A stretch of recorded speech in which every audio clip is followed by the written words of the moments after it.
আমাদের জীবনে গুরুজনেরা, জ্ঞানী মানুষজন সবসময় একটা কথা বলেন, ধৈর্য ধরো। শুধুমাত্র দুটো শব্দ, কিন্তু কতটা বিশাল সেটা বোঝার চেষ্টা করুন। ছোট একটা অস্ত্র হাতে নিন এবং একটা বিশাল পর্বতে নিরন্তর প্রহার করতে থাকুন। ধৈর্য ধরে সেই কাজ করতে থাকুন।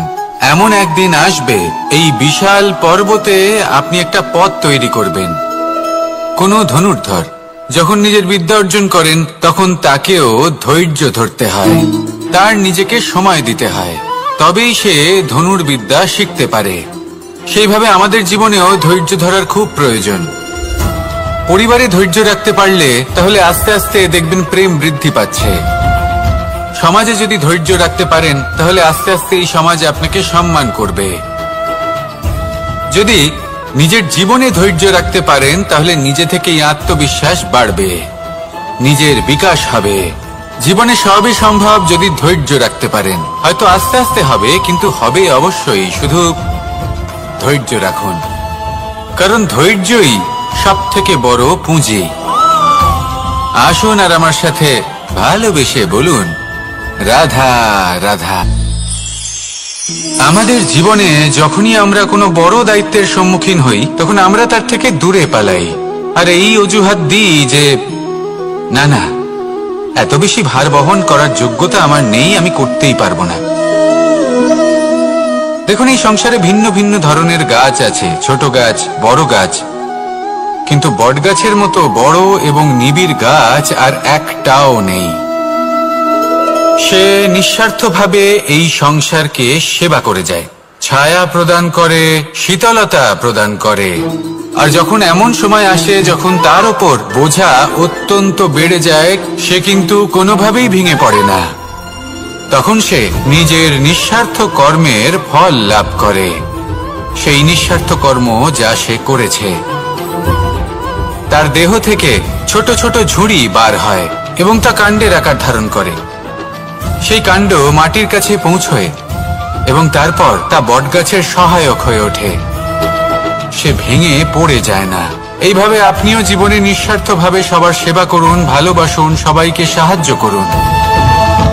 যেদিন আপনার ওপর বোঝা অত্যন্ত বেড়ে যাবে, সেদিন এই সব মানুষ আপনাকে সাহায্য করার জন্য আসবেন, আপনার শক্তি হয়ে উঠবেন, আর আপনি বটগাছের মতোই মহান এবং বিশাল হয়ে উঠবেন।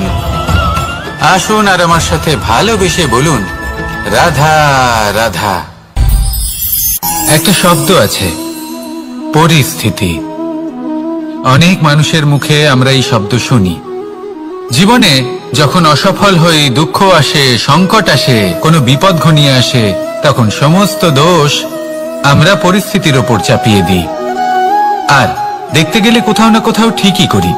এই পরিস্থিতি প্রত্যেক দিনের মতো পাল্টাতে থাকে, কিন্তু এই দিন, এই রাত, এমন কেউ আছেন যিনি এর ওপরেও নিয়ন্ত্রণ সাধন করেন, আর তিনি হলেন সূর্য। ঠিক সেই রকমই আমাদের জীবনেও সূর্য হলো এই মন। যদি এই মনের উপর আমরা নিয়ন্ত্রণ করতে পারি, তাহলে আমরা জীবনকেও নিয়ন্ত্রণ করতে পারবো। প্রথমে এই মনের রাজা হয়ে উঠতে হবে। তাই মনে রাখবেন, যদি মন দুর্বল হয়, তাহলে পরিস্থিতি আমাদের সমস্যা বলে মনে হবে। এই মন যদি স্থির হয়, পরিস্থিতি প্রতিস্পর্ধা বলে মনে হবে। আর এই মন যদি শক্তিশালী হয়ে ওঠে, তাহলে যে কোনো পরিস্থিতি আপনার কাছে একটা সুযোগ মাত্র, এমন এক সুযোগ যাতে অগ্রসর হয়ে আপনি মহান হয়ে উঠতে পারেন। এই মনের শক্তির বৃদ্ধি ঘটান, মহান হয়ে উঠুন, আর আমার সাথে ভালোবেসে বলুন, রাধা রাধা। খুব সুন্দর একটা কাহিনী আছে। একবার এক ব্যক্তি নিজের অসফলতার জন্য ত্রস্ত হয়ে সময় দেবতার তপস্যা করতে বসলেন। উনি তপস্যা করলেন এবং সময় দেবতা প্রসন্ন হলেন, মানুষের রূপ ধারণ করে ওনার সামনে প্রকট হলেন। এবার সেই ব্যক্তি ওনাকে জিজ্ঞেস করলেন যে কি এমন আছে যার জন্য আপনি বারবার জয়ী হন আর আমি চিরকাল পরাজিত হয়ে থাকি? কেন এত পরিশ্রম করা সত্ত্বেও আমি সাফল্য লাভ করতে পারি না? তখন সময় দেবতা উত্তর দিলেন যে দিন হোক বা রাত, ঝড় হোক বা ভূমিকম্প, রোদ হোক বা বৃষ্টি হোক, সময়ের সূত্রপাত হোক বা প্রলয়, আমি থামি না, আমি চলতেই থাকি। আর সেই জন্য যিনি থেমে যান তিনি পরাজিত হন আর আমি জয়ী হই। এটাই আমাদের শিখতে হবে। জীবনে সবসময় চলতে থাকুন, কখনো থামবেন না। হ্যাঁ, কিছুক্ষণের জন্য বিরতি নিতে পারেন, বিশ্রাম করার জন্য, নিজেকে আরো সশক্ত করে তোলার জন্য, কিন্তু থেমে যাবেন না। নিরন্তর কর্ম করতে থাকুন, পরিশ্রম করতে থাকুন, তবেই এই সংসার আপনাকে মনে রাখবে। আসুন আমার সাথে ভালোবেসে বলুন, রাধা রাধা। মানুষ তার জীবনে দুই ধরনের পরিস্থিতিকে খুব ভয় পায়। এক, কোনো কারণবশত কারোর সামনে নত হওয়া। দুই, কোনো কারণে নিজের চরিত্র থেকে, নিজের মূল্যবোধ থেকে বিচ্যুত হওয়া। এবার কেন হয় এরকম যে কথায় কথায় কারোর সামনে নত হতে হয়? কেন বারংবার নিজের চরিত্র থেকে চ্যুত হতে হয়? এরকম কেন হয়? এটা তখনই হয় যখন আমাদের শিক্ষা এবং মূল্যবোধের অভাব থাকে। যদি মানুষের মধ্যে প্রকৃত শিক্ষা থাকে তাহলে এই সংসারে কোনো সময় এবং কারোর সামনেই নত হওয়ার কোনো প্রয়োজন নেই। যদি মানুষের মধ্যে মূল্যবোধ থাকে তাহলে তাকে নিজের মূল্যবোধ বা চরিত্র থেকে বিচ্যুত হতে হয় না, তা সে যাই হয়ে যাক না কেন। কোনো বালককে যদি জন্ম থেকেই সুশিক্ষার অধিকারী করা হয়, শিক্ষিত করা হয়, মূল্যবোধের অধিকারী করা হয়, তবে সে এই সংসারে এমন কর্ম করবে যাতে সে নিজেকে, নিজের পরিবারকে, সমগ্র সমাজকে গর্বিত করতে পারে।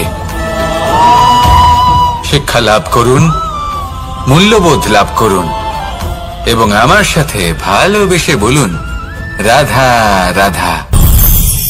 আমাদের সকলের জীবনে একটা লক্ষ্য থাকে যেটা আমরা লাভ করতে চাই। ঠিক যেন একটা প্রতিস্পর্ধা বিদ্যমান যে কে সব থেকে আগে নিজের লক্ষ্যে পৌঁছতে পারবে। আর সেই জন্য আমরা সকলেই খুব তাড়াতাড়ি এগোতে চেষ্টা করি, বড় এবং দীর্ঘ পদক্ষেপ ফেলি যাতে তাড়াতাড়ি নিজের লক্ষ্যে পৌঁছতে পারি। কিন্তু এক অত্যন্ত গুরুত্বপূর্ণ বিষয় আছে, সবসময় লক্ষ্য সামনে থাকবে না, কখনো কখনো তা খুঁজতে হয়। এই যাত্রা খুব কঠিন হতে পারে। আর ঠিক এই কারণেই সবসময় দ্রুত গতিতে চলা বা তাড়াতাড়ি পথে চলা সেটা আবশ্যক নয়। তার থেকেও বেশি গুরুত্বপূর্ণ হলো ভেবেচিন্তে তারপর পথ চলা। যদি ভেবেচিন্তে পদক্ষেপ ফেলেন, চলতে পারেন, তাহলে সেটাই সর্বশ্রেষ্ঠ পদক্ষেপ। কখন কোন দিকে যেতে হবে, কখন কোথায় দিক পাল্টানো যাবে না, কখন গতি বেশি রাখতে হবে, কখন কম, কখন থামবো, কখন চলবো, এই সব কিছুর বিষয়ে জ্ঞান অত্যন্ত গুরুত্বপূর্ণ এবং ভেবে চিন্তে চলতেই হবে।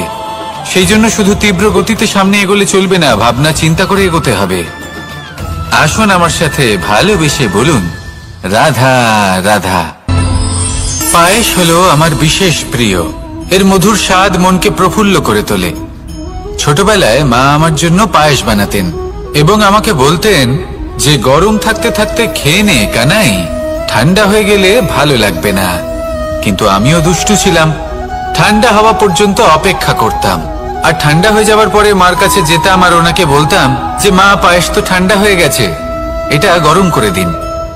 তখন মা হাসতেন আর বলতেন যে পায়েস না হয় আমি আবার গরম করে দেব কানাই, কিন্তু এর মধুর স্বাদ, সেই মিষ্টত্ব, সেই সুবাস, সেটা আবার ফিরে আসবে না। কথাটা সত্যি। আর এই সত্যটাই আমাদেরও জীবনের সত্য।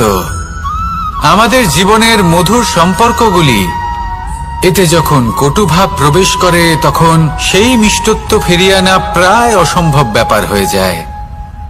আপনি চেষ্টা করে সেই সম্পর্ক ঠিক করতেই পারবেন, তার জন্য অগাধ পরিশ্রম করতে হবে, কিন্তু আবার সেই মিষ্টত্ব কখনো ফিরে আসবে না। সেই জন্য আপনার জীবনের যে মধুর সম্পর্ক আছে, যতটা সম্ভব চেষ্টা করুন তাতে মিষ্টত্ব বজায় রাখতে। কটুভাব আসতে দেবেন না। আসুন আর আমার সাথে মধুর স্বরে বলুন, রাধা রাধা। শব্দ, শব্দ আসলে কি? শুধুই কয়েকটি অক্ষরের সমষ্টি, নাকি আমাদের বাণী, এই শব্দ এমন এক শক্তি যা কাউকে এই নিজের বশবর্তী করে ফেলতে পারে। শব্দ এমন এক অস্ত্র যা কাউকে ক্ষত বিক্ষত করে দিতে পারে। এই শব্দ হলো একটি নাদ স্বরূপ যা কোনো ঘুমন্ত ব্যক্তিকেও জাগিয়ে তুলতে পারে এবং নিজের লক্ষ্যের দিকে অগ্রসর করতে পারে। শব্দে এত শক্তি আছে যে কারোর মনে এতটা আঘাত দিতে পারে যে সে হয়তো জীবনে আর কখনো এগোতেই পারল না। তাহলে এই শব্দের প্রয়োগ খুব ভেবে চিন্তে করবেন। এবং এই শব্দের মতোই হলো নীরবতা। অনেক সময় এই নীরবতা আমাদের সহায়ক হয়ে ওঠে। অনেক সময় এটা আমাদের অনুশোচনাকে অনেক বেশি বাড়িয়ে তুলতে পারে। ভীষ্ম পিতামহ, অঙ্গরাজ কর্ণ যখন দ্রৌপদীর বস্ত্রহরণ হচ্ছিল তখন এনারা নীরব ছিলেন। দুর্যোধনের বিরোধিতা করেননি, ওকে বাধা দেননি। আর তারপর কি হলো সেটা আপনারা সকলে জানেন। দেখতে গেলে নীরবতা চুপ করে থাকা, কিন্তু যদি কোনো দুষ্টের সামনে চুপ করে থাকেন, যদি তার বিরোধিতা না করতে পারেন, তাহলে এই নীরবতাই অনেক বড় পাপের আকার ধারণ করে। মনে রাখবেন আর আমার সাথে ভালোবেসে বলবেন, রাধা রাধা। আভূষণ। কার না ভালো লাগে এই আভূষণ? আমরা পরিশ্রম করি, ধন অর্জন করি আর আভূষণ কিনে থাকি, কখনো নিজের জন্য, কখনো বা তাদের জন্য যাকে আমরা ভালোবাসি, বা তাদের জন্য যাকে আমরা সম্মান করি। হয়তো সেই জন্যই সীতা চূড়ামণি ধারণ করেছিলেন এবং আমি সামন্তকমণি। কিন্তু এটাই কি সেই প্রকৃত আভূষণ যা আপনার মূল্য বৃদ্ধি করে? না। শ্রীরামের আভূষণ হলো ওনার নম্র ভদ্র ব্যবহার। মাতা সীতার আভূষণ হলো ওনার সততা, ওনার নিষ্ঠা, ওনার ত্যাগ। অর্জুনের আভূষণ ছিল ওনার একাগ্রতা। রাধার আভূষণ ওনার প্রেম। এই আভূষণ কোথাও নেই, আপনার মনে আছে। যদি আপনার মনে মিষ্টতা থাকে, তা শান্ত হয়, তাতে সততা থাকে, নিষ্ঠা থাকে এবং প্রেম থাকে, তাহলে আপনার অন্য আর কোনো আভূষণের কোনো প্রয়োজন নেই। আপনি যতই ভিড়ের মাঝে থাকুন, আপনার ঔজ্জ্বল্য চোখে পড়বে। আসুন আর আমার সাথে ভালোবেসে বলুন, রাধা রাধা। এই সংসারের সবথেকে বড় সত্যি হলো জন্ম এবং মৃত্যু, কিন্তু আরো বড় একটা সত্য আছে, মিত্র এবং শত্রু, যা আমাদের সকলের জীবনে থাকে।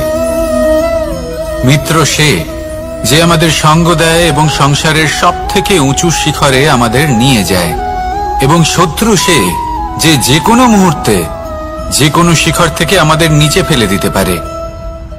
এবার বিচিত্র ব্যাপার হলো এটাই যে আমরা নিজেরাই এদের সাথে নিয়ে চলি, নিজেরাই এদের পালন করি। তা কি করে?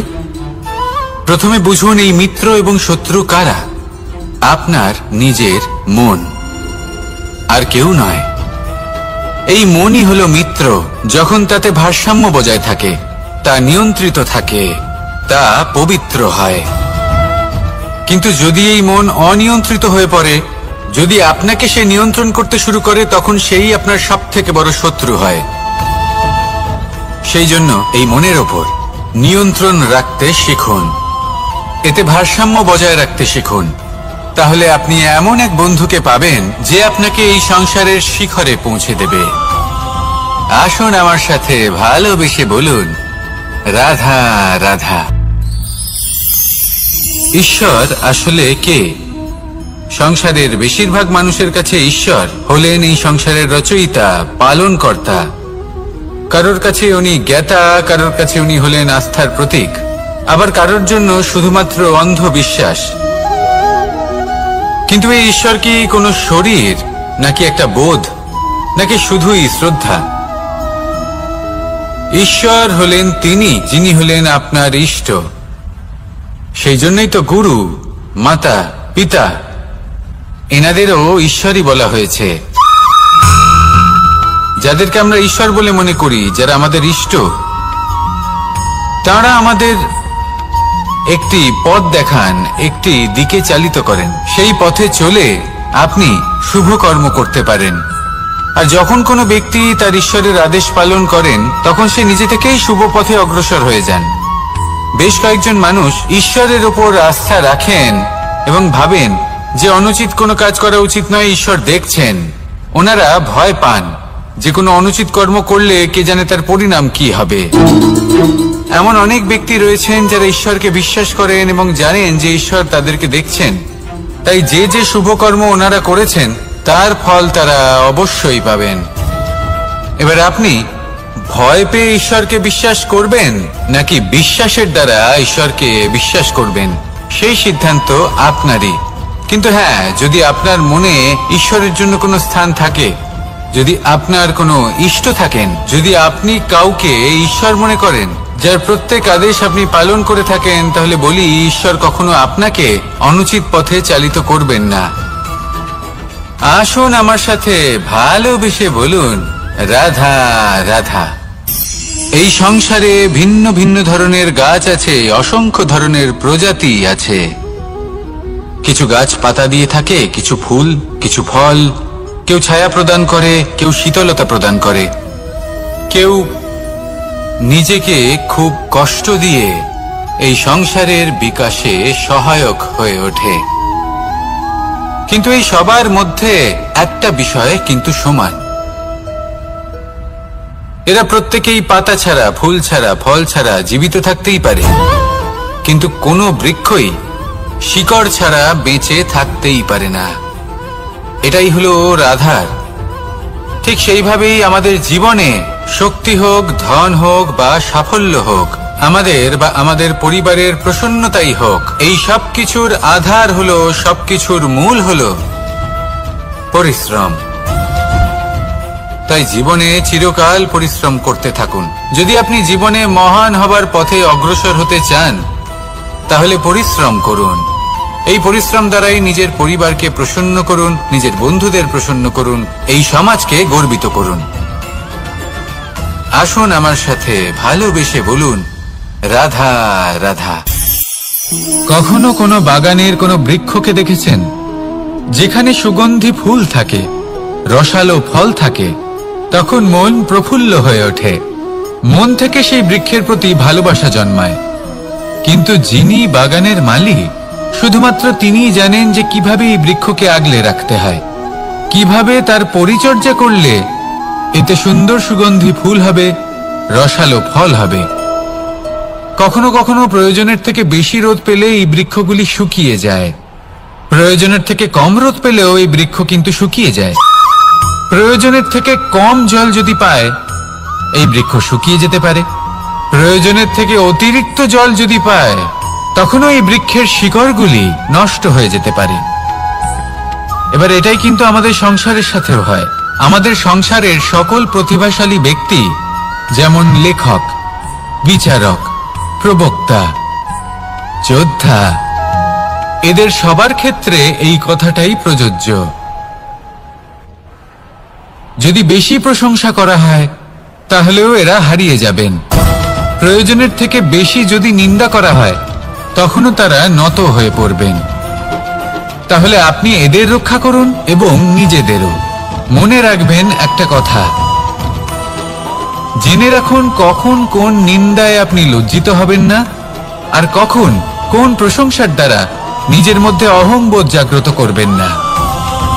এই মন সুপ্রসন্ন হয়ে বলবে, রাধা রাধা। সময় কত বিচিত্র হয়। সময় আমাদের পক্ষে থাকলে আমরা নিজেদের রাজা মনে করে নিই, আর সেই সময় যদি বিপক্ষে চলে যায়, তাহলে নিঃস্ব হতে সময় লাগে না। তাই মানুষের একটা অভ্যেস আছে, খারাপ সময়ের জন্য কিছু সঞ্চয় করা। আত্মীয়, বন্ধু খারাপ সময় পাশ থেকে সরে যায়। যশ, মান প্রতিকূল সময় চিরস্থায়ী হয় না। তাই মানুষ মনে করে অর্থ সঞ্চয় করাই শ্রেয়। অর্থের কোনো হৃদয় নেই যা সময়ের সাথে পরিবর্তিত হবে। সংসার বলে সর্বদা অর্থ সঞ্চয় করতে থাকুন, খারাপ সময়ে অবশ্যই কাজে লাগবে। কিন্তু আমি বলবো শুভ কর্ম করতে থাকুন, আনন্দে থাকুন, নিজের ওপর আর ঈশ্বরের ওপরে বিশ্বাস রাখুন। খারাপ সময় কখনো আসবেই না। রাধা রাধা। মানুষ নিজের পরিবারের জন্য কত কিছুই না করে, দিন রাত পরিশ্রম করতে থাকে যাতে তার পরিবারের প্রয়োজন পূরণের জন্য অর্থ রোজগার করতে পারে। কিন্তু শুধু অর্থ রোজগার করাটাই কি যথেষ্ট? আপনি বলবেন হ্যাঁ, নিশ্চয়ই। অর্থ দিয়ে সবকিছু পাওয়া যায়, বিদ্যা পাওয়া যায়, বাড়ি পাওয়া যায়, ওষুধ পাওয়া যায়, আর কত কিছুই না পাওয়া যায়। এই সব একটা পর্যায় পর্যন্ত সঠিক, কিন্তু একটু মন দিয়ে ভেবে দেখুন, যখন কোনো শিশু অসুস্থ হয়ে পড়ে তখন সে ওই তিক্ত ওষুধ কেন খেয়ে নেয়? এই জন্য কারণ ওর পিতা সেই ওষুধ অর্থ দিয়ে কিনেছে? না, বরং এই জন্য কারণ তার পিতা যে তার সামনে দাঁড়িয়ে, তার ওপরে তার বিশ্বাস আছে। বিশ্বাস আছে যে উনি তার কিচ্ছু হতে দেবেন না। এই বিশ্বাস, এই সংস্কার, এই শিক্ষা কখনো অর্থ দিয়ে পাওয়া যায় না। এটা পাওয়া যায় সেই সময় থেকে যা মাতা পিতা তাদের সন্তানের সাথে কাটিয়েছেন। তাই জীবনে অর্থ অবশ্যই উপার্জন করুন, কিন্তু নিজের পরিবারকেও সময় দিন, আনন্দ পাবেন। রাধা রাধা। প্রকৃতি মানুষকে এক বিশেষ শক্তি দিয়েছে, অন্য জীবের থেকে বেশি শক্তি দিয়েছে, স্মরণ শক্তি। এই শক্তি মানুষকে অন্য জীবের থেকে ভিন্ন করে, ইতিহাস রচনা করার প্রেরণা দেয়, জ্ঞানকে বংশানুক্রমে এগিয়েও নিয়ে যায়। আর যারা ভুলে যান, অধিকাংশ সময় তারা উপহাস আর দয়ার পাত্র হয়ে যান। কিন্তু এটাই কি প্রকৃত রূপে সত্য? না। এই স্মরণ শক্তি মানুষের বিকাশের সব থেকে বড় বাধা হয়ে দাঁড়ায়, তার মনকে দূষিত করে দেয়। খারাপ অভিজ্ঞতা, কারোর করা বিশ্বাসঘাতকতা, কারোর কটাক্ষ বেশিরভাগ মানুষই ভুলতে পারেন না, আর তারপর প্রতিশোধ নিতে উদ্যত হন। প্রথমে সময় নষ্ট করেন প্রতিশোধের প্রস্তুতিতে, আর তারপর সময় নষ্ট করেন প্রতিশোধ নেওয়ার সুযোগ খুঁজতে। যদি সন্তুষ্টি পেতে চান, যদি জীবনে আনন্দ পেতে চান, তাহলে স্মরণ শক্তির সদ্ব্যবহার করুন। নিজের স্মরণ শক্তিকে চালনা করুন শুধুমাত্র ভালো কথা আর ভালো স্মৃতির দিকে। জীবনে আনন্দ পাবেন। রাধা রাধা। জীবন কি? এই জীবন আমরা জন্ম নিই, বড় হয়ে উঠি, আমাদের মা বাবা আমাদের পালন করেন, তারপর তাদের অর্থ দিয়ে আমাদের বাল্যকাল কাটে, আমরা আরো বড় হই, বিবাহ বন্ধনে আবদ্ধ হই, আমাদেরও সন্তান হয়, আমরা তাদের পালন করি, তারপর আমরা বৃদ্ধ হই, আর একদিন এই সংসার ছেড়ে আমরা সকলে চলে যাই। এটাই কি জীবন? আপনার মনে এই প্রশ্ন হয়তো অনেকবার জেগেছে, তাই না? এবার একটু জলের যাত্রাপথ লক্ষ্য করুন। সাগর থেকে বাষ্প হয়ে ওঠে এই জল, মেঘ হয়ে ঝরে পড়ে সে, তারপর নদী হয়ে আবার সাগরে মিলিয়ে যায়। কিন্তু কখনো এই প্রশ্ন করে না যে তার জীবন কি, তার উদ্দেশ্য কি। প্রতিটা মুহূর্ত বাঁচে সে, আর অন্যদের যতখানি সম্ভব সাহায্য করে। যখন সাগরে থাকে তখন অসংখ্য জীবকে জীবন দান করে। যখন সাগর থেকে বাষ্প হয়ে মেঘ হয়ে যায় তখন চাষিদের মনে এই আশা জাগায় যে ফসল আবার ফলবে। যখন বর্ষা হয়ে ঝরে পড়ে তখন এই সুখ, শুধু এই জীবন বাঁচুন। আর যতটা সম্ভব সবাইকে আনন্দ প্রদান করুন। মন প্রসন্ন হয়ে বলবে রাধা রাধা। কখনো বৃষ্টির জন্য হওয়া কাদার মধ্যে দিয়ে আপনি নিজের বাড়ি ফিরেছেন? পাদুকা পরার জন্য আপনি ওই কাদা থেকে অবশ্যই বেঁচে যান, কিন্তু সেই পাদুকা থেকে আগত নোংরা কাদার ছিটে আপনার বস্ত্রকে ময়লা করেই দেয়। কিন্তু তাও সেই ছিটের জন্য আপনার বস্ত্র ময়লা হয়ে যাবে, সেই জন্য আপনি পাদুকা পরা ছেড়ে দেন না। ঠিক সেইভাবেই জীবনে এমন কিছু মানুষও আসেন যারা পাদুকার মতো হন, যারা আপনাকে কাদার থেকে বাঁচিয়ে নেন, কিন্তু বস্ত্ররূপী আপনার মনের উপরে আশঙ্কার দাগ ছেড়ে যান। এইসব মানুষের জন্য কি আপনার বস্ত্র? জীবনে গম্ভীর হওয়া ভালো কথা, কিন্তু সমস্ত বিষয় যদি গম্ভীরভাবে ভাবতে থাকেন তাহলে জীবনের আনন্দটাই শেষ হয়ে যাবে। এই সংসার অস্থায়ী, এখানে এমন কিছুই নেই যা চিরকাল জীবিত থাকবে। তাই যতক্ষণ এই জীবন আছে সন্তুষ্টি আর আনন্দ নিয়ে বাঁচুন। নিজের ওপর আগত কাদার ছিটের দিকে মন দেবেন না, শুধু আনন্দ বিতরণ করুন। মন প্রসন্ন হয়ে বলবে রাধা রাধা।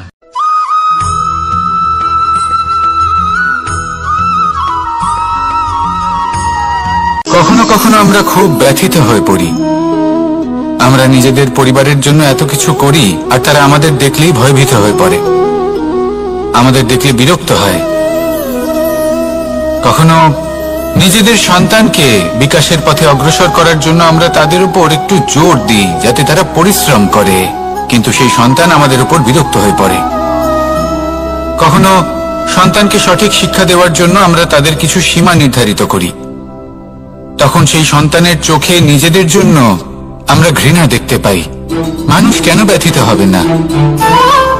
দেখুন, যখন সূচের দ্বারা আপনি বস্ত্র সেলাই করেন তখন সূচের আঘাত সেই বস্তুকে সহ্য করতে হয়, কিন্তু তাতে সেই সূচ বা আপনার উদ্দেশ্যে কোনো প্রভাব পড়া উচিত নয়, কারণ আপনি তো আপনার কর্ম করছেন আর তাও পূর্ণ নিষ্ঠা ভরে, এবং অবশেষে আপনার উদ্দেশ্য শুভ প্রমাণিত হবে।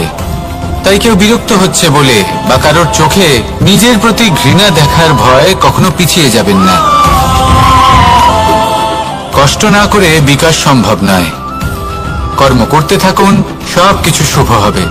আসুন আমার সাথে ভালোবেসে বলুন রাধা রাধা। মাতা পিতার মনে সবসময় এই বাসনা বাস করে যে ওনাদের সন্তানের যেন মঙ্গল হয়।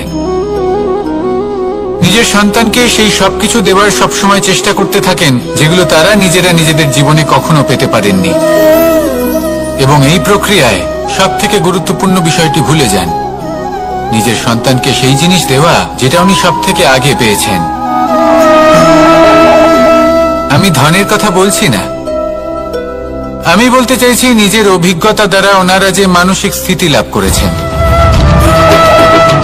ওনারা যে মর্যাদা লাভ করেছেন, যে শিক্ষা ওনারা লাভ করেছেন, সবার আগে নিজের সন্তানকে সেটা দেওয়া প্রয়োজন।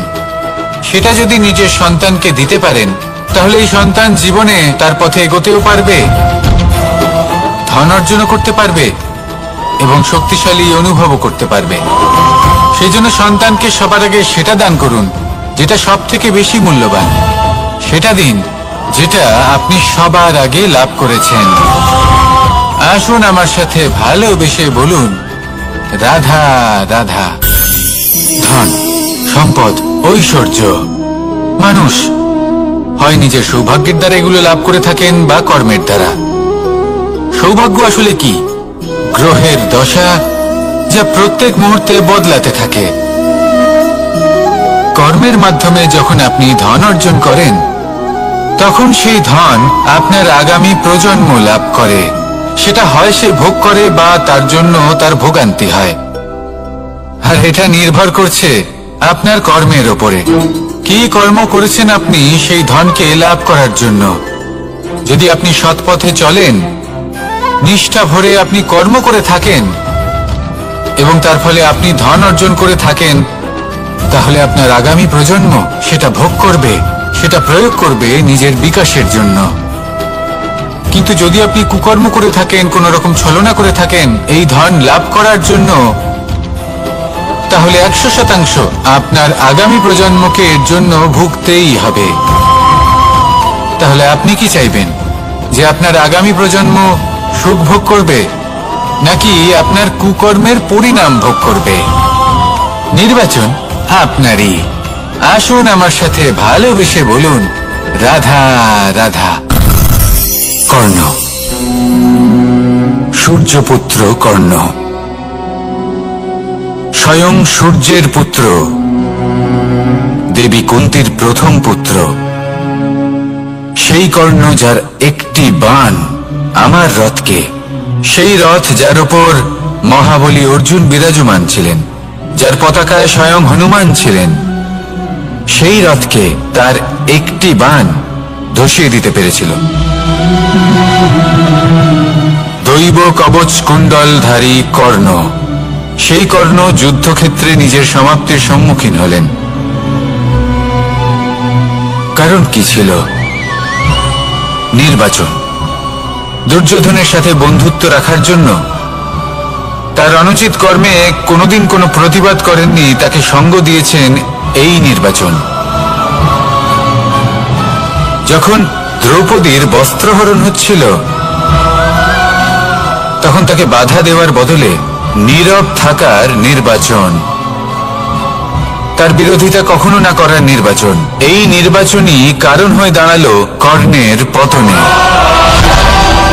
এই সংসারে সবার উপকার আপনি স্বীকার করতে পারেন, তাকে সম্মানও করতে পারেন, কিন্তু তার সামনে এতটাও নত হবেন না যে নিজের অন্তর্মনের কথাটা আপনি শুনতে না পান। নির্বাচন যদি ধর্মসঙ্গত হয়, তবেই তা শুভ হয়। আসুন আমার সাথে ভালোবেসে বলুন, রাধা রাধা।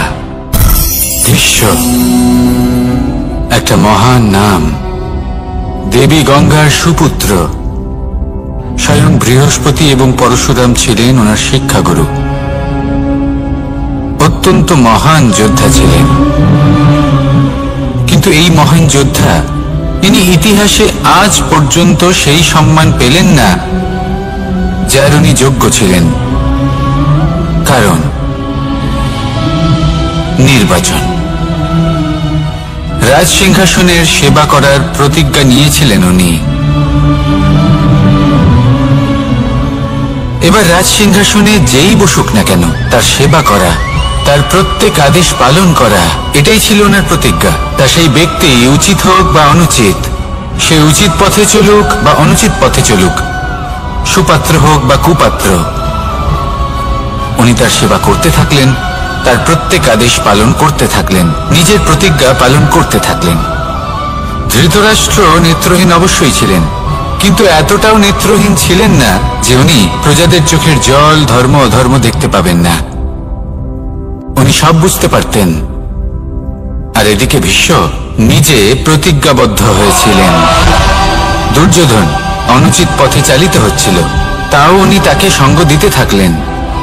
আর পরিণামস্বরূপ আজ পর্যন্ত ইতিহাসে উনি সেই স্থান পেলেন না, সেই সম্মান পেলেন না যার যোগ্য উনি ছিলেন। যদি আপনি কোনো প্রতিজ্ঞা করে থাকেন, তা সে যতই কোনো উচিত কারণের জন্য হোক না কেন, যদি আস্তে আস্তে সময়ের সাথে সেই প্রতিজ্ঞা আপনাকে অনুচিত পথে চালিত করে অধর্মের পথে নিয়ে যায়, পাপের পথে নিয়ে যায়, তাহলে সেই প্রতিজ্ঞা ভঙ্গ করা অত্যন্ত আবশ্যক। সময় অনুসারে নিজেকে বদলানো আবশ্যক, নয়তো এই প্রতিজ্ঞা আপনাকে দিয়ে পাপ কর্ম করাবে, কুকর্ম করাবে, আর আপনার বিনাশের কারণ হবে।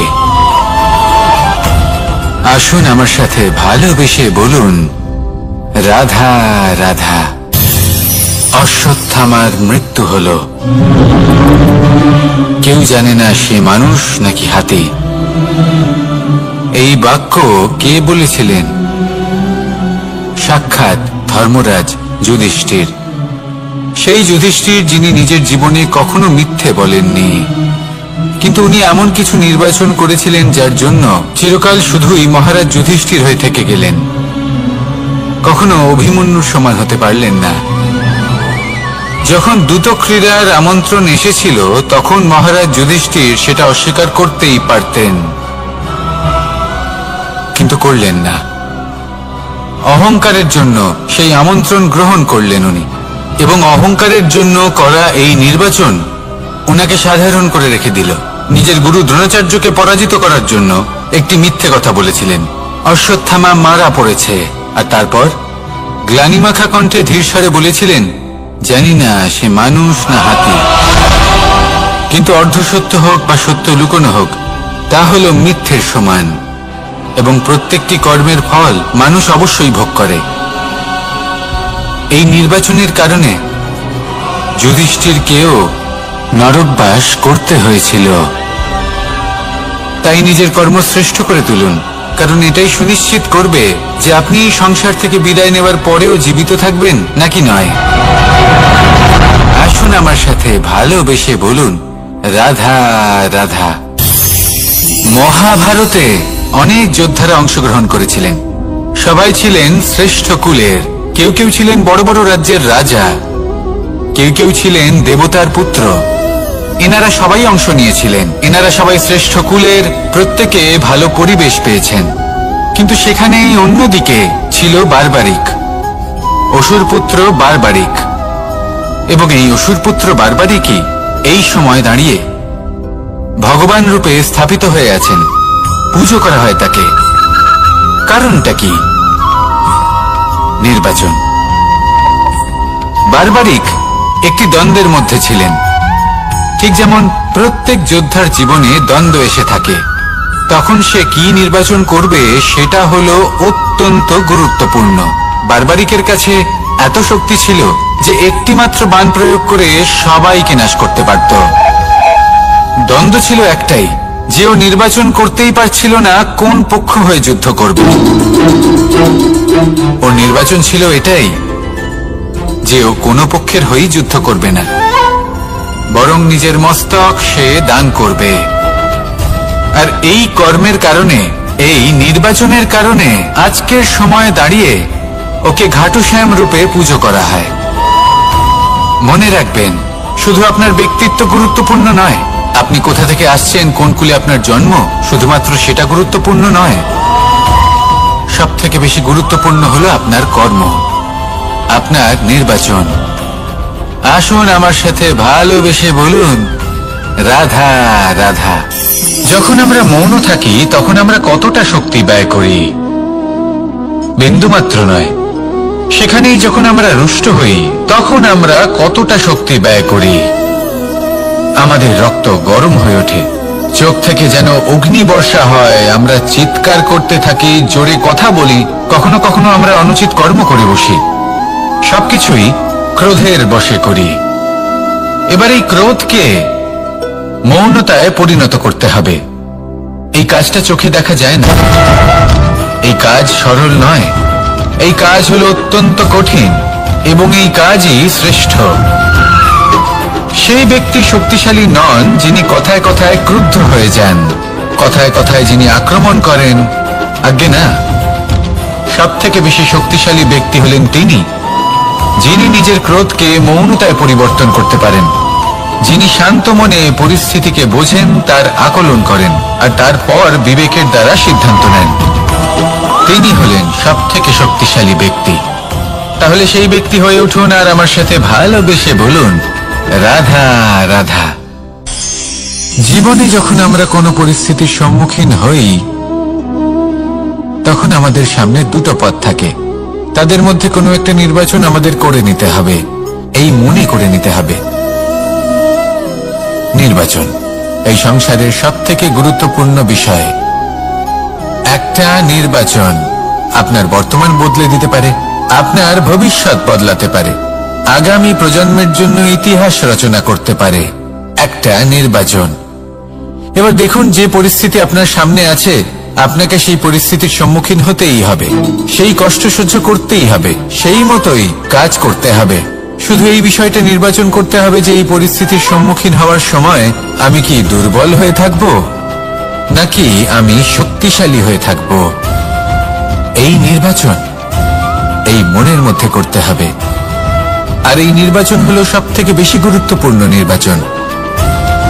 যদি নিজের মনকে শক্তিশালী করে তুলে সেই পরিস্থিতির সম্মুখীন হন, তাহলে কিছুই আপনাকে বাধা দিতে পারবে না। পূর্ণ নিষ্ঠার সাথে, সাহসের সাথে এই মনকে শক্তিশালী করে তুলুন, তাহলে কোনো সংকট আপনাকে না বাধা দিতে পারবে না ভাঙতে পারবে। আপনি নিজে সাফল্যের শিখরে পৌঁছতে পারবেন, আর এই মন প্রসন্ন হয়ে বলবে, রাধা রাধা। জীবনে সবথেকে বেশি মূল্যবান বস্তু কি? ধন, স্বর্ণ, মাণিক্য, আভূষণ? না, এই সব কিছু মিলিয়েও সময়ের এক মুহূর্তের সামনে মলিন হয়ে পড়ে। এক মুহূর্ত যা এক দরিদ্রকে রাজা করতে পারে, যা এক রাজাকেও দরিদ্র করতে পারে। একটি মুহূর্ত যা আপনার আত্মবিশ্বাসকে পর্বতের শিখরে পৌঁছে দিতে পারে। একটি মুহূর্ত যা আপনার অস্তিত্বকে গভীর সাগরে বিলীন করে দিতে পারে। একটি মুহূর্তের খেলা।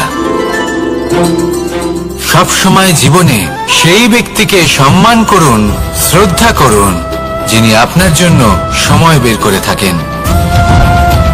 সবসময় সেই ব্যক্তির প্রতি নিষ্ঠাবান থাকুন, যেই ব্যক্তি খারাপ সময় আপনার পাশে দাঁড়িয়ে থাকে। এই সময় সব থেকে বেশি মূল্যবান। আসুন আমার সাথে ভালোবেসে বলুন, রাধা রাধা। প্রজাপতি দেখেছেন? কি সুন্দর হয়, তাই না? এই প্রজাপতি, ওদের দিকে তাকালে নিজের অজান্তেই নিজের মুখে হাসি ফুটে ওঠে। কিন্তু এই প্রজাপতি জন্ম থেকেই এমন দেখতে হয় না। জন্ম থেকে এদের কাছে ডানা থাকে না, এরা উড়তেও পারে না। যখন একটি প্রজাপতি জন্ম নেয় তখন প্রথমে ডিম অবস্থায় থাকে সে। আস্তে আস্তে সেই কবচ সে ভেঙে ফেলে, খুব পরিশ্রম করতে হয় তাকে। তারপর কীটের আকার ধারণ করে সে চলতে থাকে। অনেক কষ্ট সহ্য করতে হয়, অনেক পরিশ্রম করতে হয়। তারপর তার রূপ বদলে যায়, তারপরে তার ডানা গজায়, তারপরে সে উড়তে পারে। এই নিরন্তর পরিশ্রমই সাফল্যের মূল মন্ত্র হয়। কখনো কখনো প্রতিভাও কম পড়ে যায় যদি নিরন্তর পরিশ্রম না করা হয়, যদি সমর্পণের ভাব মনে না থাকে, দৃঢ় নিষ্ঠা না থাকে।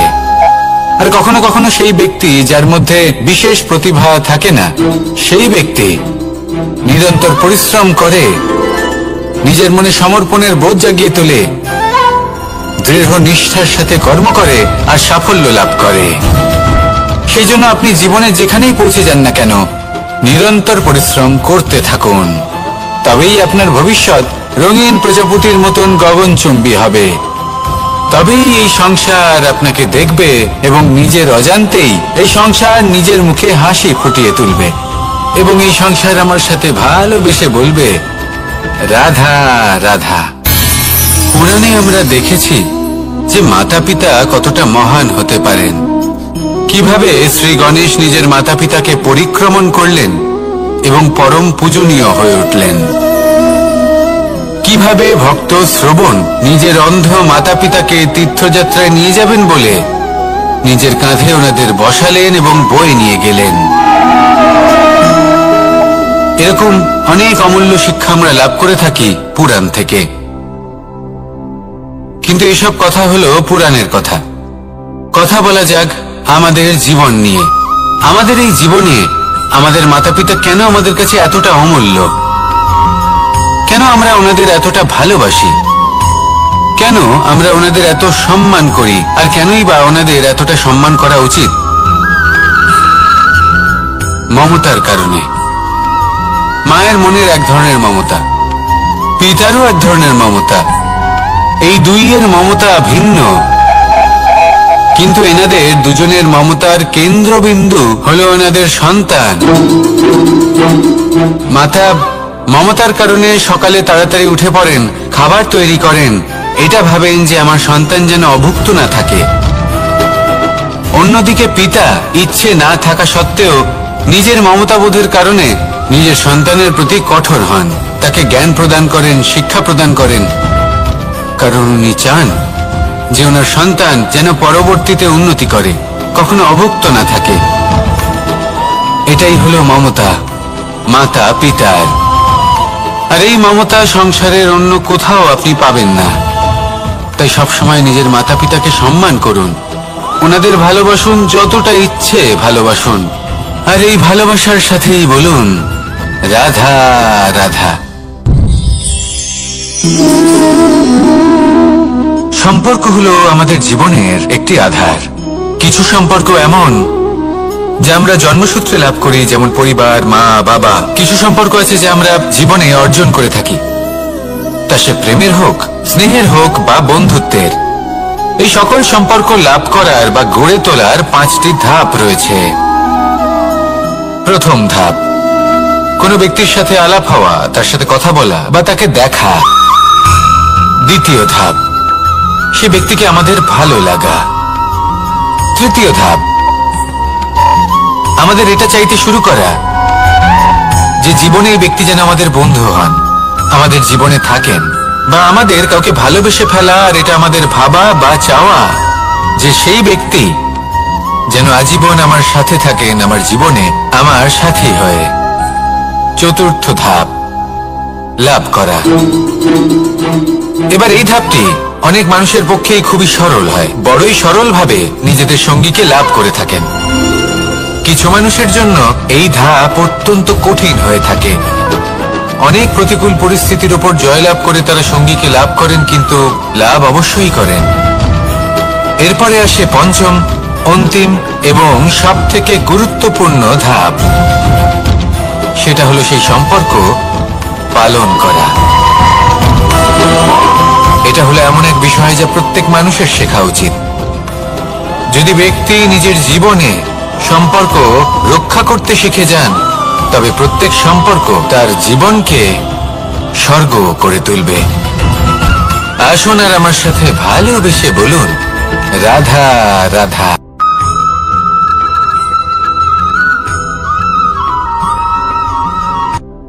রাত্রে আমরা সুখ নিদ্রা লাভ করি, আমরা স্বপ্ন দেখি, ভবিষ্যতের পরিকল্পনা করি, খুব ভালো লাগে।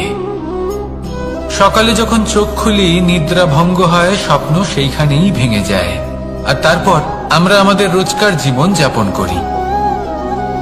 স্বপ্ন হয়তো মানুষ রাতের বেলায় দেখেন, কিন্তু সেটাকে সার্থক দিনের বেলাতেই করতে হয়।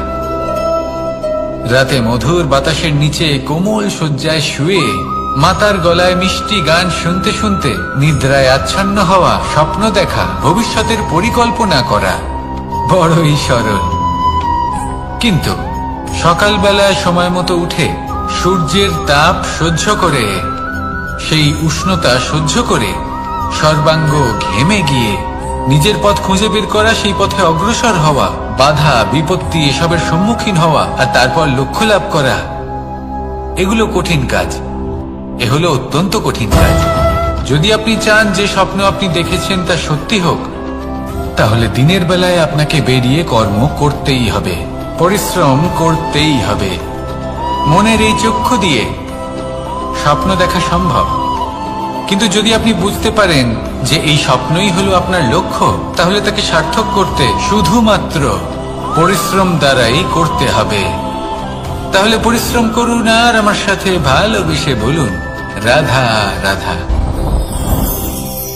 মানুষের জীবনে 3টি গুণ অত্যন্ত প্রয়োজনীয়: শ্রদ্ধা, বিনম্রতা, যোগ্যতা। যদি জ্ঞান লাভ করতে চান তাহলে শ্রদ্ধার প্রয়োজন, যদি মান লাভ করতে চান তাহলে স্বভাবে বিনম্র হওয়া প্রয়োজন, আর যদি মনোবাঞ্ছিত স্থান লাভ করতে চান তাহলে যোগ্যতার প্রয়োজন। বিষয়টা সহজ।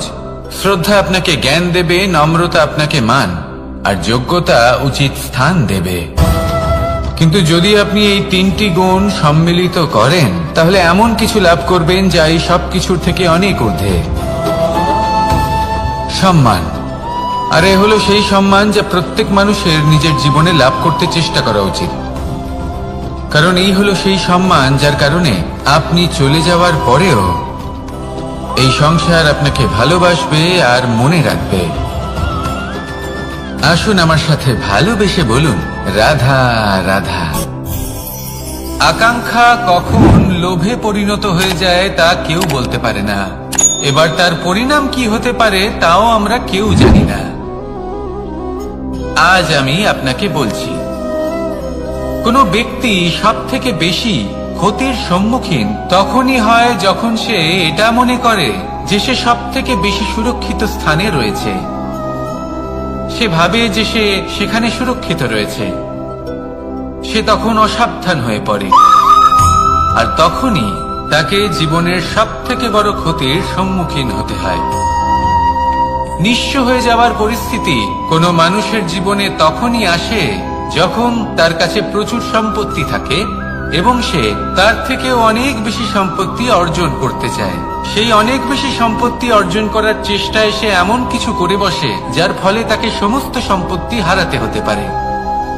একজন রচনাকার নিজেই নিজের প্রতিভা একদম শেষ করে দিতে পারে যখন সে অনেকগুলো কাজ নিজের কাঁধে নিয়ে নেয়।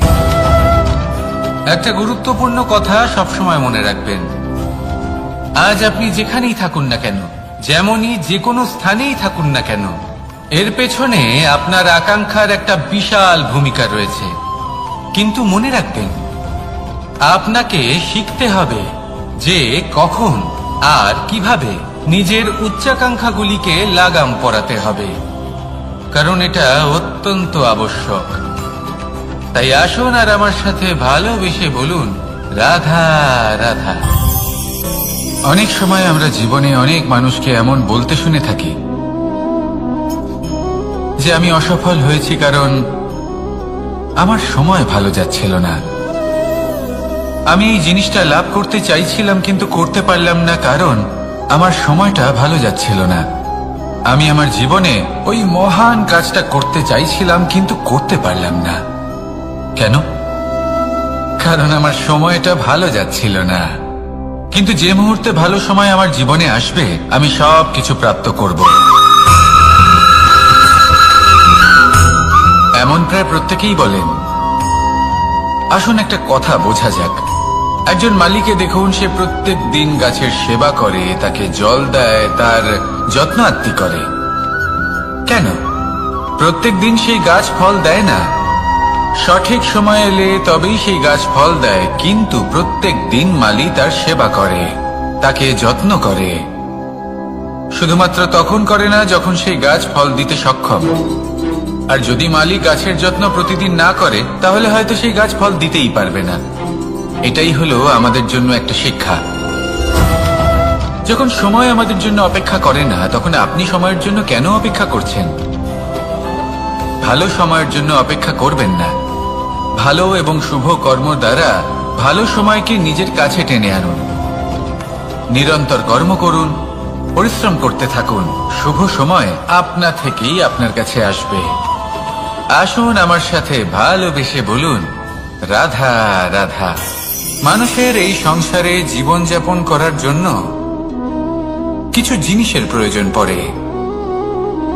এমন কিছু আবেগ, এমন কিছু বস্তু আছে যেগুলো তার প্রয়োজন হয়। কিন্তু সব থেকে বেশি যে জিনিসটা তার প্রয়োজন হয় সেটা হলো সম্মানের। আমাদের ভালো লাগে যখন কেউ আমাদের সম্মান করে।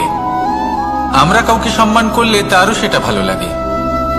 কিন্তু আপনি দেখবেন যে সংসারে বেশিরভাগ মানুষ দুটি মাপদণ্ডের ভিত্তিতে সম্মান করেন। হয় বয়স দেখে করেন বা উপার্জন দেখে, অর্থাৎ সেই ব্যক্তি কতটা উপার্জন করেন। এবার ভেবে দেখুন, এটা আবশ্যক নয় কারোর বয়স যদি বেশি হয় তার বুদ্ধিও ততটাই বেশি হবে। আবশ্যক এটাও নয় যে কোনো ব্যক্তি যদি অত্যন্ত ধনী হন বা তার মনও নির্মল হবে বা তিনি সৎকর্ম করবেন বা এমন কোনো কর্ম করবেন যাতে উনি সম্মান লাভ করতে পারেন। হতে পারে উনি ধনী কিন্তু দুশ্চরিত্র। সেই জন্য বয়স বা উপার্জন দেখে কোনো ব্যক্তিকে সম্মান করবেন না। কর্ম দেখুন।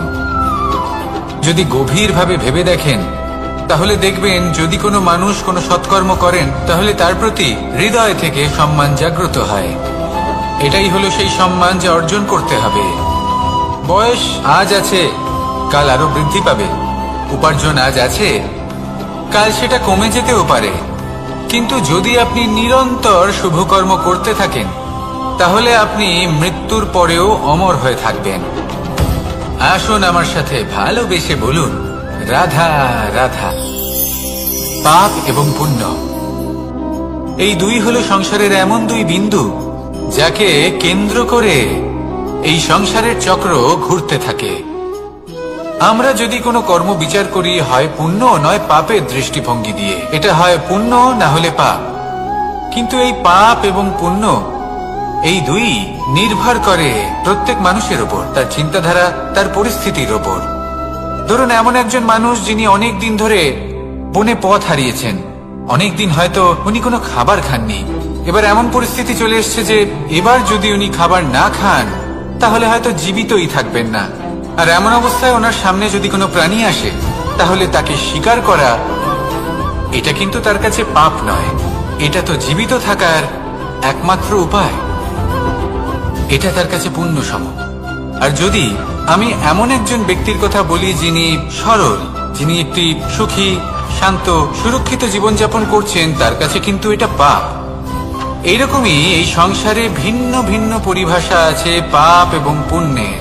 তার মধ্যে যদি আমি আপনাকে একটি সরল পরিভাষা দিই, সেটা হলো জীবনে যখনই কোনো কর্ম করবেন সেটা নিয়ে একটু ভেবে দেখুন যে এই যে কাজটা আমি করছি তার ফলে এই যে অন্য মানুষেরা আছেন এই সংসারে, তারা কি দুঃখ পাবেন? যদি তারা দুঃখ পান তাহলে সেটা পাপ। যদি আপনি এমন কোনো কর্ম করেন যার ফলে অন্যরা প্রসন্নতা লাভ করেন, তাদের মুখে হাসি ফুটে ওঠে, যদি তারা প্রেরিত হন, জীবনে সামনে এগোতে পারেন, তাদের বিকাশ হয়, তাহলে এটা হলো পুণ্য। তাই জীবনে সবসময় পুণ্য করতে থাকুন আর আমার সাথে ভালোবেসে বলুন, রাধা রাধা। বনস্পতি ফলনের জন্য আমাদের কিসের প্রয়োজন পড়ে? একটু ধরিত্রীর, একটু পরিশ্রমের, আর একটা বীজের। এবার যদি মানুষের কথা বলি তাহলে এখানে ধরিত্রী হলো মানুষের এই জীবন, যেখানে মানুষ নিজের ইচ্ছের ফল ফুল ফলন করতে চায়। পরিশ্রম হলো আমাদের কর্ম, আর বীজ হলো আমাদের নির্বাচন। আমাদের বেছে নিতে হবে যে আমরা কি বপন করব,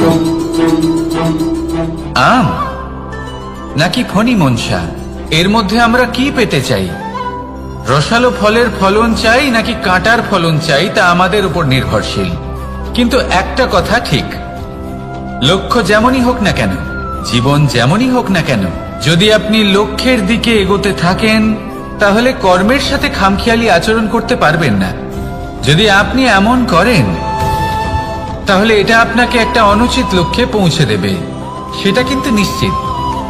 সবসময় এটা মনে রাখবেন, কর্মের সাথে খামখেয়ালি হবেন অর্থাৎ কর্মফলও আপনার সাথে খামখেয়ালি হবে। তাহলে নিষ্ঠার সাথে কর্ম করতে থাকুন আর নিজের লক্ষ্যকে প্রাপ্ত করুন। আর আমার সাথে ভালোবেসে বলুন, রাধা রাধা। অগ্নি, চতুর্থ তত্ত্ব, সব থেকে বেশি গুরুত্বপূর্ণ কিন্তু তার থেকেও বেশি ভয়াবহ। কখনো অগ্নিকে নিয়ন্ত্রিত রূপে উনুনে জ্বলতে দেখেছেন? এই অগ্নি আমাদের খাবার বানাতে সাহায্য করে, যা আমাদের শক্তি প্রদান করে। কিন্তু এই অগ্নি যখন বিচলিত হয়ে, অনিয়ন্ত্রিত হয়ে কোন বনের আগুন হয়ে ওঠে, তখন মহা বিনাশ ঘটে যায়। আপনারই অন্তরের ঊর্জা হলো এই অগ্নি। এটা আপনার শক্তিও, আপনার ক্রোধ। একে ব্যবহার কিভাবে করবেন তা আপনারই হাতে। যদি কোনো ব্যক্তি নিজের অন্তরের এই ঊর্জাকে ব্যবহার করেন শক্তির রূপে, তাহলে সে বিকাশ ঘটাতে পারে, নির্মাণ ঘটাতে পারে। কিন্তু যদি কোনো ব্যক্তি তার অন্তরের ঊর্জাকে বিধ্বংসী অস্ত্র বানিয়ে ফেলেন, তাহলে নিশ্চিত রূপে মহা বিনাশ ঘটতে পারে, যাতে বিনাশ তারও অবশ্যই হবে। অনেক বছর পূর্বে এমনই এক আগুনের দ্বারা এই সুন্দর পৃথিবীর নির্মাণ হয়েছিল। আর অনেক বছর পূর্বে এমন এক আগুনেই সমস্ত জীব এবং সংসার বিলুপ্ত হয়ে গেছিল। এবার আপনি আপনার অন্তরের ঊর্জা দ্বারা বিনাশ ঘটাতে চান নাকি নির্মাণ ঘটাতে চান, সেই সিদ্ধান্ত আপনারই। আসুন আমার সাথে ভালোবেসে বলুন, রাধা রাধা। কখনো কখনো এমন হয় আমরা আমাদের বাড়ির উঠোনে বীজ বপন করি, আর তা বিকশিত হয় একটা সুন্দর বৃক্ষে। তার শাখাগুলি প্রতিবেশীর বাড়ি পর্যন্ত পৌঁছয়। ফলের বর্ষণ প্রতিবেশীর বাড়িতেও হয়ে থাকে। আর আমরা ভাবি গাছ আমরা উৎপন্ন করব আর ফল খাবেন আপনারা। এই কেমন কথা হলো? আপনাকে এই কথা বুঝতে হবে যে এসব হলো ভৌতিক বস্তু, সাংসারিক বস্তু। কখনো নিজের বাড়ির বাগানে ভালোবাসার গাছ বপন করে দেখুন। তার শাখাও প্রতিবেশীর বাড়ি পর্যন্ত পৌঁছবে, ফলের বর্ষণ সেখানেও হবে। কিন্তু সেই ফল চাইতে আপনাকে যেতে হবে না, সেই ফল দ্বিগুণ মাত্রায় আবার আপনার কাছেই ফিরে আসবে। তাই নিজের বাড়িতে আর নিজের মনে ভালোবাসার গাছ উৎপন্ন করুন। এই জীবন প্রসন্ন হয়ে বলবে, রাধা রাধা। অ দিয়ে অন্ত, আ দিয়ে আরম্ভ, এই দুইয়েরই রাশি সমান। যদি আপনি মন দিয়ে দেখেন তবে দেখবেন এদের সম্পর্ক খুবই নিবিড়। কিভাবে? যখন কোনো কিছু শুরু হয় এটা নিশ্চিত হয়ে যায় যে তা সমাপ্তও হবে। আরম্ভই যদি না হয় তা সমাপ্তও হবে না। যা আরম্ভ হয়েছে তার সমাপ্তি হলো অবশ্যম্ভাবী। এটাই হলো প্রকৃতির নিয়ম, একে এড়ানো যায় না। এবার এই কথা আমরা সকলে জানি। এবার মানুষ কি ভাবে যে সমাপ্তির পরে কি হতে পারে, এর উত্তর তাদের কাছে নেই। তাদের উচিত অন্য কোনো বিষয় ভাবা যা বেশি গুরুত্বপূর্ণ। এবার মানুষ এটা জানে না যে মৃত্যুর পরে কি হতে পারে, কিন্তু এই কথা অবশ্যই জানে যে জন্ম থেকে মৃত্যু পর্যন্ত এই সময়, যাকে আমরা জীবন বলে থাকি, এই সময় আমরা কর্ম করতে পারি। এই কথা তো আমরা জানি। তাহলে এমন কি কর্ম করা যেতে পারে যা আমাদের সমাপ্তির পরও আমাদের প্রাসঙ্গিক করে রাখতে পারে, এই বিষয়ে ভাবা উচিত। যে জন্মগ্রহণ করেছে তার মৃত্যু হবেই, এটা সাধারণ বিষয়। কিন্তু ইতিহাস আজও সেই সকল মানুষজনকে স্মরণ করেন যাদের এই সংসার তাদের মৃত্যু নয়, বরং তাদের জীবনকালে যে কর্ম তারা করেছেন তার দ্বারা মনে রাখেন। সেই কর্মের কারণে এই সংসারে তাদের নাম, তাদের কর্ম, তাদের ব্যক্তিত্ব, তাদের কীর্তি অমর হয়ে থাকে এবং থাকবে। আপনার কাছে এতটা সময় নেই যতটা আপনার মনে হচ্ছে আপনার কাছে আছে। সেই জন্য যত শীঘ্র সম্ভব শ্রেষ্ঠ কর্ম করুন, যতটা পারবেন ততটা অধিক সুকর্ম করুন। এই সংসারে নিজেকে অমর করে তুলুন আপনার মৃত্যুর পরেও। আর আমার সাথে ভালোবেসে বলুন, রাধা রাধা। উমা, এ কি? আমি কখন থেকে এখানে অপেক্ষা করছি, হাত পেতে দাঁড়িয়ে রয়েছি যাতে একটা ফল আমার হাতে এসে পড়ে এবং সেটা আমি খেতে পারি। কখন থেকে অপেক্ষা করছি, কিন্তু সেটা হচ্ছেই না। এবার আপনি বলবেন যে এসব কি বলছি, এ কি অদ্ভুত কথা বলছি। যদি ফল খেতে হয় তাহলে আমাকে বৃক্ষে চড়তে হবে, ফলের কাছে পৌঁছতে হবে, তবেই তো ফল পাবো। এবারে এটা অত্যন্ত সহজ ব্যাপার, কিন্তু এই বিষয়টা আপনি নিজের জীবনের প্রসঙ্গে ভেবে দেখুন।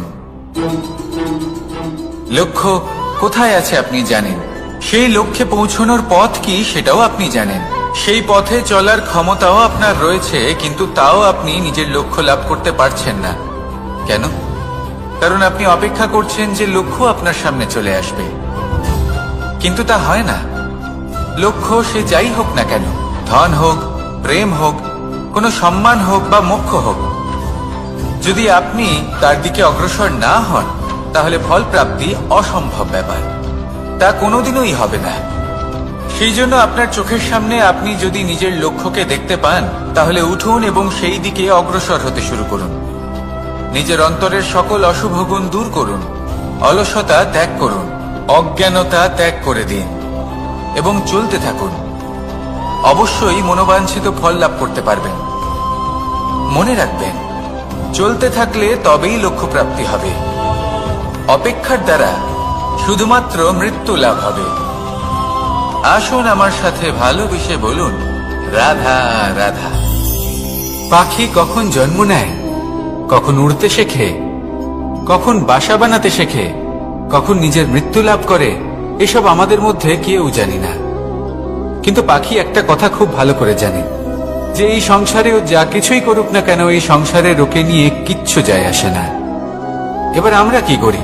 কোনো কাজ করার আগে আমরা এটা ভাবি যে এই সংসার যদি আমাকে দেখে ফেলে, তাহলে কে জানে এই সংসার কি ভাববে, আমার প্রতিচ্ছবি কেমন তৈরি হবে কে জানে, কে জানে কি হবে আদি ইত্যাদি। এই সব ভাবনায় আমরা মগ্ন হয়ে যাই। কিছুটা এমন ভাবে মগ্ন হই যে বর্তমানের কর্মের এই জীবনের যাত্রাপথে সেই সময়ের আনন্দ উপভোগ করতে ভুলে যাই। এবার দেখুন একটা পাখি কি করে, ওর কর্ম হলো গান গেয়ে চলা। ওই পাখি গেয়ে চলে, কেউ ওর গান শুনুক বা না শুনুক, কেউ আদৌ শুনছে কিনা সেই বিষয়টা নিয়ে সেই পাখির কিছুই যায় আসে না। সেই পাখি নিজের কর্ম করতে থাকে।